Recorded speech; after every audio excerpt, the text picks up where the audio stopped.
মক্কার একজন তরুণ যুবক, যার নাম ছিল আব্দুল উজ্জা। 20 বছর বয়স ছিল তার। ছোটবেলায় তার বাবা মারা গেছিল। তার চাচার মালে তিনি বড়লোক হয়েছিলেন। চাচা তাকে বাড়ি দিয়েছিলেন, গাড়ি, উট, ঘোড়া, টাকা পয়সা সব কিছু দিয়েছিলেন আব্দুল উজ্জাকে। আব্দুল উজ্জা ছোট থেকে তার চাচার কাছে মানুষ হয়েছে, ছোট থেকে তার চাচার কাছে বড় হয়েছে, বড়লোক হয়েছে। নবীজি যখন কালেমার দাওয়াত দিচ্ছেন, ইসলামের কথা বলছেন, আব্দুল্লাহর ভিতরে ইমানের কথা জাগ্রত হচ্ছে। আমি ইসলাম গ্রহণ করে নিব আর আমি কালেমা গ্রহণ করে নিব। কিন্তু আব্দুল উজ্জা চাচার ভয়ে কালেমা পড়তে পারে না।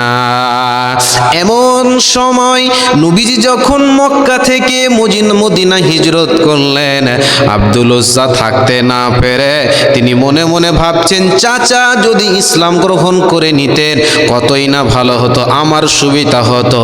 থাকতে না পেরে তার চাচার কাছে গিয়ে বলেন, চাচা যান, আপনি শোনেন, আপনি তো বিশ্ব নবীর কথা শুনেন, মুহাম্মদের কথা শুনেন, আপনাকে কেমন লাগে আপনি বলুন। আব্দুল উজ্জার চাচা বলছে, শুনে নাও, কি বলতে চাও তুমি বলো। বলে, আমাকে তার কথাগুলো ভালো লাগে, শুনতে ভালো লাগে। চাচা, আপনি কি ইসলাম গ্রহণ করবেন? আপনি কি কালেমা গ্রহণ করবেন? আপনি বলেন। চাচা বলছে, শুনে নাও ভাতিজা, আরেকবার যদি তুমি মুখ দিয়ে এই কথা উচ্চারণ করো, আমি যা তোমাকে মাল দিয়েছি, টাকা দিয়েছি, পয়সা দিয়েছি, উট, ঘোড়া, গাড়ি যা দিয়েছি সব তোমার কাছে ফেরত নেব, আর খবরদার বলবে না। আব্দুল উজ্জা বলেন, চাচা আপনি কেন সেইগুলো করেন? ভূতের পূজা করেন? আমরা তো ভূতের পূজা করি, মূর্তি পুজো করি, আমাদেরকে সাহায্য করতে পারবে না, আমাদেরকে কোনো সহযোগিতা করতে পারবে না, ওইগুলোর পূজা করে লাভ হবে না। নবীজি বলেছেন, এক আল্লাহকে মানো, আল্লাহ ছাড়া কোনো মাবুদ নেই, আল্লাহ ছাড়া কোনো উপাস্য নেই। নবীজি বলেছেন, আব্দুল উজ্জাকে বলছে, সব কিছু তুমি ফেরত দাও। আব্দুল উজ্জা চাচার সামনে বললেন, লা ইলাহা ইল্লাল্লাহু মুহাম্মাদুর রাসূলুল্লাহ। আব্দুল উজ্জার চাচা বলছে, আব্দুল উজ্জা শুনে নাও, তোমাকে যা দিয়েছে সব কিছু তুমি ফেরত দিয়ে দাও, যা কিছু দিয়েছে সব কিছু আমাকে দিয়ে দাও। এটা বলার কারণে, কালেমা গ্রহণ করার কারণে তোমাকে সব কিছু দিয়ে দিতে হবে। আব্দুল উজ্জা বলেন, ইমানের জন্য, আল্লাহর জন্য সব কিছু দিতে রাজি আছি, তোমার টাকা, উট, পয়সা সব কিছু তোমাকে দিয়ে দিব। আব্দুল উজ্জা তাকে সব কিছু দিয়ে দিলেন। দিয়ে দেওয়ার পর আব্দুল উজ্জার শরীরে একটা আপনার কিনা পরনে লুঙ্গি ছিল। আব্দুল উজ্জার চাচা বলেন, ভাতিজা ওই লুঙ্গিটা যেটা তুমি পরে আছো ওটা আমার টাকার মালের কিনা, ওইটাও তুমি আমাকে দিয়ে দাও।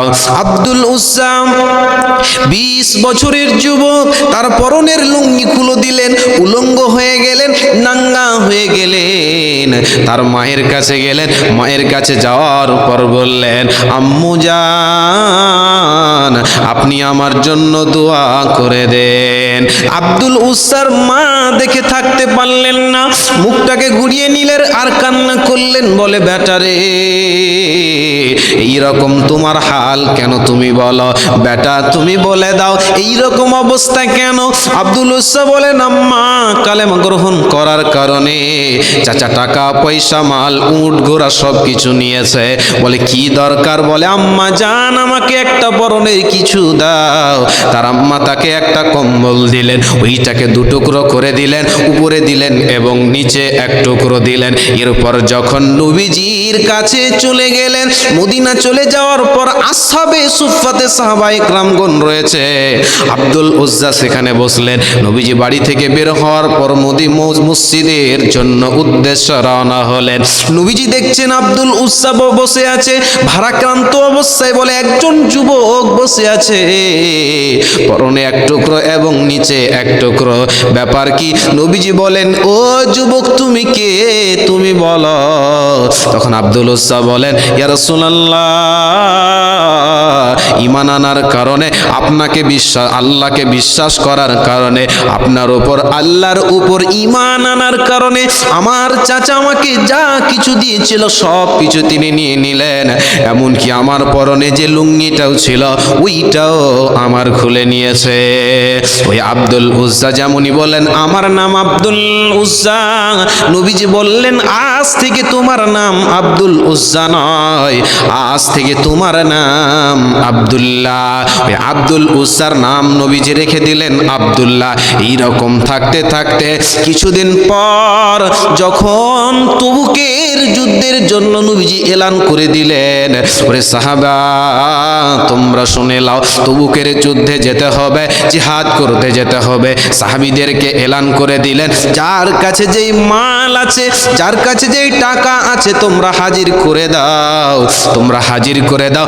সবাই সব কিছু দান করলেন। মদিনার মেয়েরা কানের আপনার কিনা সব কিছু দান করলেন, টাকা পয়সা সব কিছু দান করে দিলেন। পুরুষেরাও দান করলেন। হাজরাতে আবু বাকারের বাড়িতে যা কিছু ছিল সব কিছু নিয়ে এসে দান করলেন। হাজরাতে উমার দান করলেন, হাজরাতে উসমানে গনি তিনি দান করলেন। আব্দুল্লাহ মনে মনে ভাবছে, সবাই দান করে দিল, আমি কি দান করব? নবীজির দরবারে হাজির হওয়ার পর নবীজিকে বললেন, ইয়া রাসূলুল্লাহ, সবাই তো সব কিছু দান করে দিল, আমি কিছুই তো দিতে পারলাম না, আপনি আমার জন্য দোয়া করে দেন, আমি আল্লাহর রাস্তায় জিহাদ, আমি আল্লাহর রাস্তায় শহীদ হয়ে যাব, কাফেরদের বিরুদ্ধে লড়াই করে আমি শহীদ হয়ে যাব। নবীজি আব্দুল্লাহর শরীরে হাত বুলালেন, তার জন্য দোয়া করলেন, আল্লাহর কাছে দোয়া করে দিলেন, আর বললেন, আমি আব্দুল্লাহর রক্তকে কাফেরদের জন্য হারাম করে দিলাম।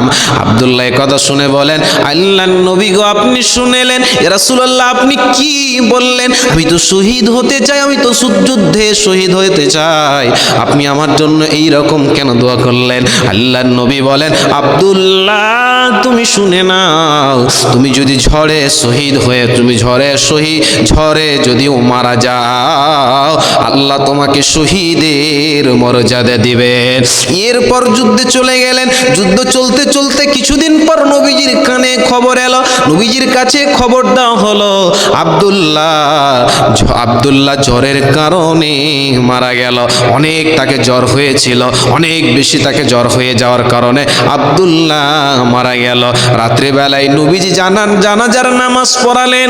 সাহাবীরা আব্দুল্লাহর লাশকে কাঁধে করে নিয়ে যাচ্ছে, নবীজি কবরের ভিতরে দাঁড়িয়ে আছে। নবীজি বললেন, ওরে আমার সাহাবীরা, তোমরা আব্দুল্লাহর লাশকে আস্তে আস্তে করে নিয়ে আসো, আব্দুল্লাহকে তোমরা কষ্ট দিও না। হযরতে উমর এবং আবু বকরকে বললেন নবীজি, উমর এবং আবু বকর আস্তে করে আব্দুল্লাহর লাশটাকে কবরে রেখে দাও, কষ্ট দিও না, তাকে যন্ত্রণা দিও না, সে যেন আঘাত না পায়, তাকে কবরের ভিতরে রেখে দাও। নবীজি দাফন করার পর আল্লাহর কাছে দোয়া করলেন, আল্লাহ আমি আব্দুল্লাহর প্রতি আজকে সন্ধ্যা পর্যন্ত রাজি ছিলাম, ওগো আল্লাহ আপনি আল্লাহ আব্দুল্লাহর প্রতি রাজি হয়ে যান, আব্দুল্লাহর প্রতি সন্তুষ্ট হয়ে যান। নবীজি আব্দুল্লাহর জন্য দোয়া করলেন। এ কথা শুনে হাজরাতে ইবনে মাসউদ বলছেন, কান্না করছে আর কেঁদে বললেন, ওই কবরে যদি আব্দুল্লাহ না হয়ে যদি আমি হতাম কতই না ভালো হতো, আমার কিসমতটা কতই ভালো হতো। আব্দুল্লাহ ওই কবরে যদি না হয়ে আমি হতাম তো কত ভালো হতো।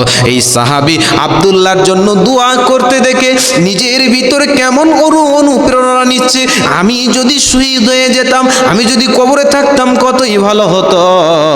এই ঘটনা থেকে যেটা বোঝা যায়, তরুণ রে, ওরে যুবকের দল, তোমাদেরকে জিহাদের তামান্না নিতে হবে, তোমাদের নিজের জানকে এবং মালকে আল্লাহর রাস্তায় বিলিয়ে দিতে হবে, তবেই তোমরা জান্নাত পাবে। তাই আল্লাহ কোরআনের ভিতরে বলেন, ইন্নাল্লাহ আশতারা মিনাল মুমিনিনা আনফুসাহুম ওয়া আমওয়ালাহুম বিআন্না লাহুমুল জান্নাহ। আল্লাহ তাবারাকা ওয়া তাআলা বলে, মুমিনের জানকে এবং মালকে আমি আল্লাহ কিনে নিয়েছি, জান্নাতের বদলে কিনে নিয়েছি। আমি যখন বলবো আমার রাস্তায় জিহাদ হতে হবে, আমার রাস্তায় তোমাকে শহীদ হয়ে যেতে হবে, তোমাকে শহীদ হয়ে যেতে হবে। আমি যদি বলি মরতে হবে তো মরতে হবে। আমি যদি বলি তোমাকে জান নিতে হবে, বেঈমানদের জান নিতে হবে, তাহলে তোমাকে জান নিতে হবে। এজন্য আল্লাহ আমাদের জানকে, মুমিনের জানকে এবং মালকে খরিদ করলেন। এজন্য যুবক রে, তোমাকে জিহাদের তামান্না নিতে হবে।